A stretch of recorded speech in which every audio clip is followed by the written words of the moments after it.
Hello guys, Ultra Knight here, and today we're doing a review for Codex Space Marines of tactics for the HQs, particularly the Ultramarines at the moment. If you want to watch all the other HQs, such as the normal Captain, or even Chapter Pacific HQ, such as the Salamander HQ, or the Imperial Fist, all that sort of stuff, then just jump on to the next video. That's where I'll be doing it all.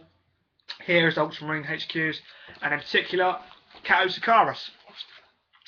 Right, I have fielded him a lot. I really like him. I've seen him fielded a lot. I've played him a lot in tournaments. I've played against him a lot in tournaments. I've played him a lot in friendly games. I've got good grips with this guy. He's good. He's really good. Heavy point cost, but you know what? He's almost worth it. He's not quite worth it, but he's almost. And you know what? He's 30 points more than a tactical squad. He's not as powerful as a tactical squad, but you know what?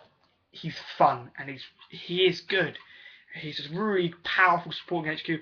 He won't always be a game changer, but sometimes he can really change the game. Now here's why, guys. If you look here, okay, he's got surprise attack. Basically, with Space Marines, you tend to want to go first. I don't know why you wouldn't want to go first normally, because obviously the only time you want to go second is for at the end of the game. It gives you that last few turns to grab objectives. But by that point, you're not going to be able to push anyone off the objectives. So you want to be going first, really, for all intents and purposes. Basically, he's got surprise attack. An army that includes Sicarius can re-roll the dice when attempting to seize the initiative. Like I say, not game-changing, but it helps. It sometimes could be. You want to go first. Most people that haven't played against him, newbie players especially, will hate this role. Because if you succeed on the second time round, brilliant. You know, unless you're already going first or you make it first time, brilliant. It gives you that second chance. It gives you a 2 of 6 chance to succeed and seize the initiative. Really good, really powerful.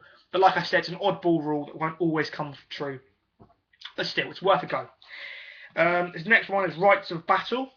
If Sicarius is on the table, all other Space Marine units can use his leadership for any morale or pinning tests. Once again, not game-changing, but it helps. Combined in with surprise attack and all that sort of thing, it's a really interesting rule. Okay, his leadership's 10. That could make or break the game. Could, won't, but could. We've all been there. It won't change the game, but it's an interesting rule. It's probably the rule you're going to forget. I'm not going to lie, but an interesting one. Now, here's this really interesting rule. This is where about 50 points, unfortunately, of the model comes into play. And it's called Battle Forged Heroes. Sicarius is accompanied by the finest warriors of the second company. One tactical squad in an army that includes Sicarius can have one of the following special rules at no additional cost. Counter-attack, which is, it's a really good ability to have. Fortunately, it has to be a tactical squad, so you're not going to be giving it to your fundinators or anything like that, which is really unfortunate. But you can give it to tactical squad. It's probably the one you're going to pick most of the time. Infiltrate, really interesting. I've seen it done to some real effect. I mean, infiltrating a tactical squad forward can be so good. Sometimes not so much, but Scout. Scout moving a tactical squad or exchanging it for the obviously outflank special rule. You don't want to outflank them, and scout moving them, you get an extra movement phase. It could be useful in grabbing objectives. Not really worth it if that's what you're going to do with them. Tank hunters, another one of those. Yeah, you automatically pass tank shocks, but if you give that to 3 or 4 squads, brilliant. For one squad, the odds of that squad being tank shocked are quite slim. Unless you know what your opponent's like or your friendly game, don't bother with that. So like I say, the only 2 that I can really see being really interesting is counter-attack and infiltrate. And you'll mostly be giving out counter-attack, and you'll probably forget which squad you've given it to, so mark it out. But still, an interesting thing. Very, very fun to play with. And that's basically all his abilities. Now, we go to his special weapon, which is called the Talzarian Tempest Blade. It's a power weapon, and basically it causes instant death. If he gets a single attack, he forgoes his monstrous 4-5 attacks he gets in close combat on charge, which is a bit stupid. but if you're up against an enemy HQ and you're in a challenge, I've done it. You can keep creating, and you can kill them if the HQ is a lot more powerful than you are. But then again, most of the ones that are more powerful than Sicarius are gonna have an Eternal Warrior anyway, so it's not useful. Still, it's interesting. And he's also got this suit of armour, which is 2-up armour save, obviously it's Artificer, and it gives him feel no pain, so he's even more survivable. He has 3 wounds, he's Ballistic Skill 5, so he gets some 2-up. He's Initiative 5, like all captains. He has a 2-up armour save, like I say, and a 6 weapon skill 6.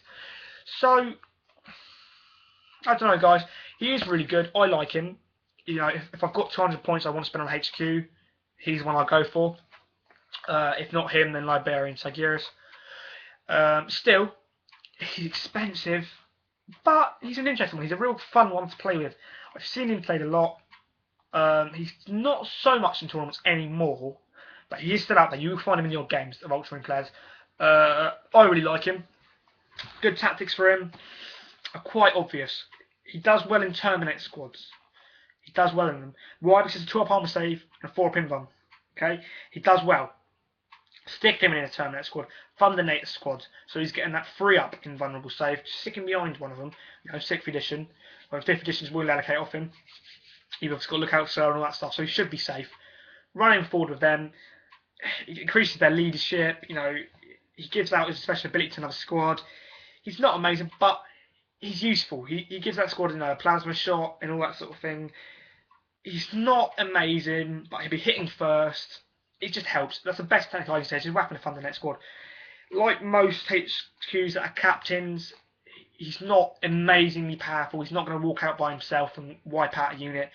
He's an offensive might that needs to put in an offensive unit. If you put him in a tactical squad, you could end up sitting him on objective, and you don't want to be doing that. You should be in a Terminate squad, preferably Thundernators, going up in the enemy space, punching and kicking.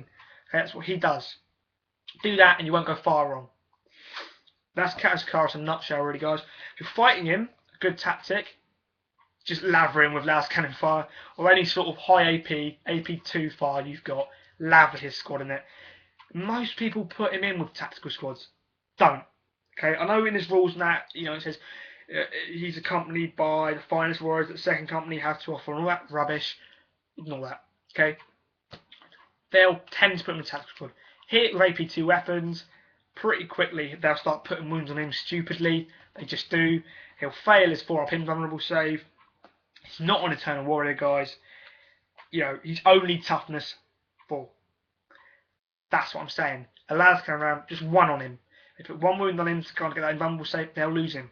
Hit the squad with 4 las cannons, guys, from a Annihilator Pred, or rather 3, you know, and a couple of the las cannon shots. They'll lose him pretty quickly because they're not stupid. Well, rather, they are stupid. They won't want to lose 4 guys in their squad. They'll go, oh, he's invulnerable save. If they fail it, that's him. Poof, dead. Strength 8 rocket. Killed him. Or rather, a strength 9 las cannon round kills him. Instant kills him. So that's really good. Really effective. That's the way that I tend to just kill him if I don't like him being on the board. He's not a major threat to you guys. His abilities sort of are based around deployment and like surprise attack and battlefield terrors. They're not really abilities that will be useful in-game, other than rites of battle. But that's key. The rule does say if Sicarius is on the table. If he's in reserve, or if he's dead, they don't get that anymore. And that's got to remember that, guys, because most players will forget that. Alright, guys, that's cato Sicarius done. I'll be doing probably Marinus Calgar next. So, like, subscribe, and thanks for watching.